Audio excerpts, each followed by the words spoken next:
Politics Unplugged. I'm Marshall Zellinger. And I'm Ann Trujillo, coming to you from Northern California, the home of Super Bowl 50. Now, you know, Denver Mayor Michael Hancock got in a few days before the game, and he predates Miles the Mascot. You all know this, that he was once Huddles the Mascot. Well, I had a chance to talk with him about what he believes being in the Super Bowl means to the city of Denver, and if he can describe that gray area of what is city work and city funding versus personal work and out-of-pocket paying.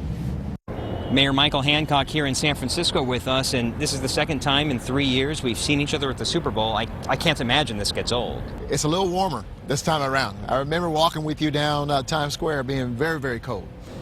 What is it about being in the Super Bowl that means something to the city? I know it means something to the Broncos, right, but how do you equate that it means something to the city? It's hard to put a value on this because it's so magnanimous, to be quite honest with you, Marshall. In just a few minutes or so, we're going to watch the most epic event in the world. 110 million people will be focused on what's going to happen here in Santa Clara.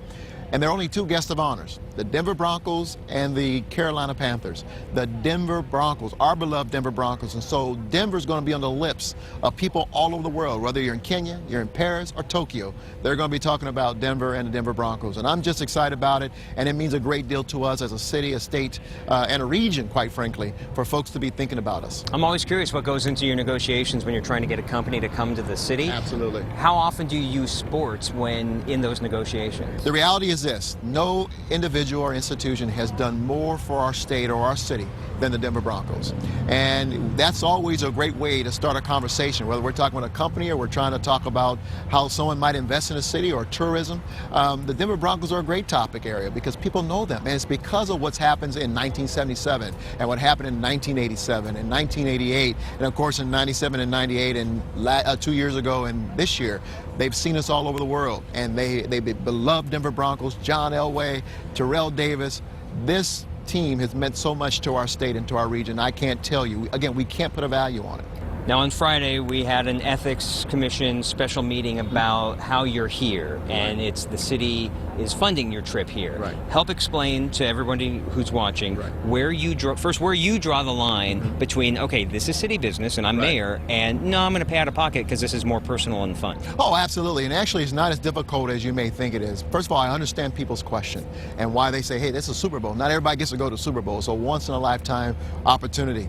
But I got to tell you, I have a team that works very hard to make sure we're very appropriate and we spend our resources very wisely and that we don't cross that line. I'm very particular about it. But it's not that difficult to say, hey, listen, we'll take care of the family. We'll make sure they get here. We'll take care of that person. That's a personal expense. But while I'm here, I spend an inordinate amount of time focused on promoting the city. I am working on behalf of the people of Denver while I'm here, and that's business to me. I will spend a lot of time working. This is a business trip to me. It's not necessarily a personal one.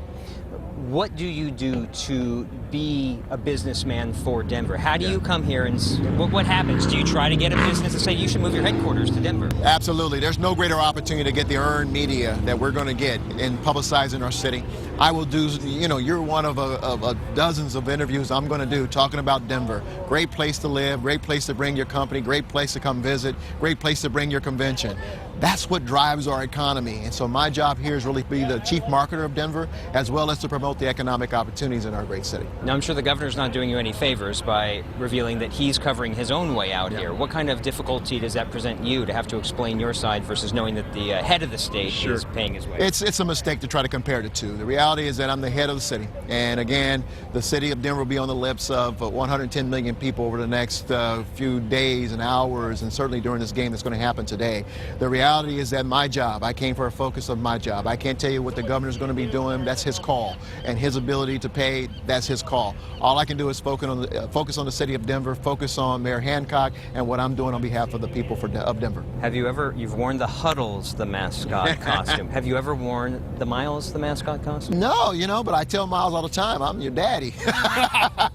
Yeah, you're Junior, man.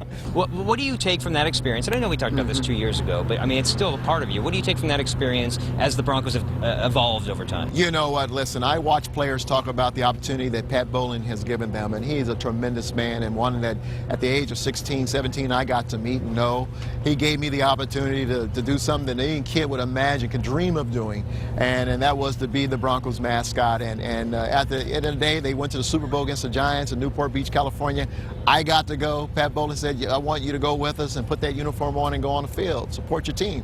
So it meant a lot to me as a 17-year-old kid from Park Hill, Denver. I could have never imagined doing that, but Pat Bowlen made sure it happened. Now, you've been to a few Super Bowls. On Friday, I wanted to ask the commissioner at his news conference about the cost of the Super Bowl. Yeah. The cheapest ticket to the AFC Championship game was $100. The cheapest ticket to the Super Bowl is $1,000 or $1,500.